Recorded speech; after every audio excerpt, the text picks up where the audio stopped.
नमस्कार, मी अरुणा चौधरी माझ्या नवीन व्लॉगमध्ये तुमचं स्वागत करते. तर मी आलेली आहे खारघरमधल्या इस्कॉन टेम्पलमध्ये.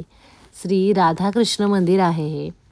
तर या मंदिराचा जो टायमिंग आहे हा सकाळी 4:30 ते दुपारी 12:30 पर्यंत आहे. नंतर मंदिर बंद होतं. संध्याकाळी 4:30 ते 8:30 पर्यंत हे मंदिर चालू असतं. तर इथे मी रिक्षाने आलेली आहे. मी जिथे राहते तिकडून मी रिक्षाने आलेली आहे. पण इकडे येण्यासाठी खारघर स्टेशनला जर तुम्ही उतरलात तिकडून इकडे येण्यासाठी बस आहे, रिक्षा आहे आणि चालत तुम्हाला एक 38 ते 40 मिनिटे इथे यायला लागू शकतात. तर या मंदिराचं 15 जानेवारी रोजी पंतप्रधान श्री नरेंद्र मोदी यांच्या हस्ते लोकार्पण झालेलं आहे. तर इथे भरपूर गर्दी आहे. तर मी मंगळवारी आलेली आहे इथे आणि तुम्ही गर्दी पाहू शकता. तर शनिवार रविवार इथे किती गर्दी होईल.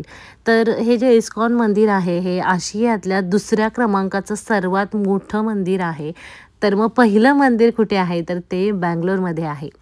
तर हे जे भव्य दिव्य असं पांढरं शुभ्र मंदिर जे आहे इथे आल्यानंतरच अगदी थंड असं वाटतं, कारण संगमरवरी दगडाचं हे मंदिर बनवलेलं आहे.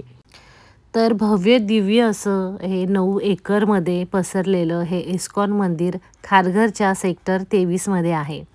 तर आम्ही मंदिरामध्ये आलो तर डाव्या बाजूला शूज स्टँड आहे. तिथे शूज ठेवायचे आहेत, चप्पल ठेवायचे आहेत आणि मग नंतर आतमध्ये एंट्री करायची आहे.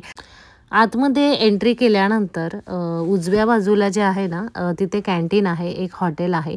आतमध्ये अजून एंट्री केल्यानंतर तिथे पूजेचं साहित्य मिळतं. श्रीकृष्णाचे जे कपडे आहेत ती मिळतात.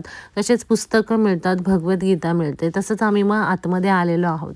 तर आतमध्ये एंट्री करण्यासाठी इथे कोणतंही पैसे इथे आकारलेले नाही आहेत, कोणतीही फी नाही आहे.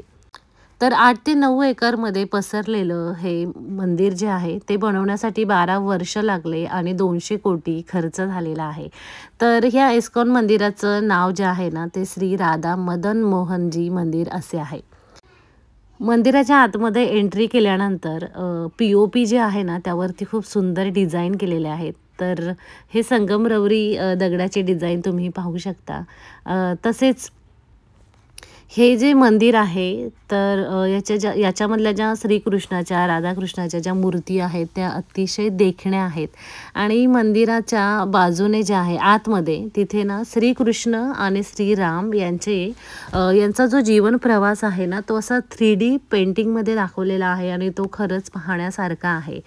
मंदिरामध्ये प्रवेश केल्यानंतर हे असं भव्य दिव्य पांढरं शुभ्र मंदिर पाहून खूपच प्रसन्न वाटतं.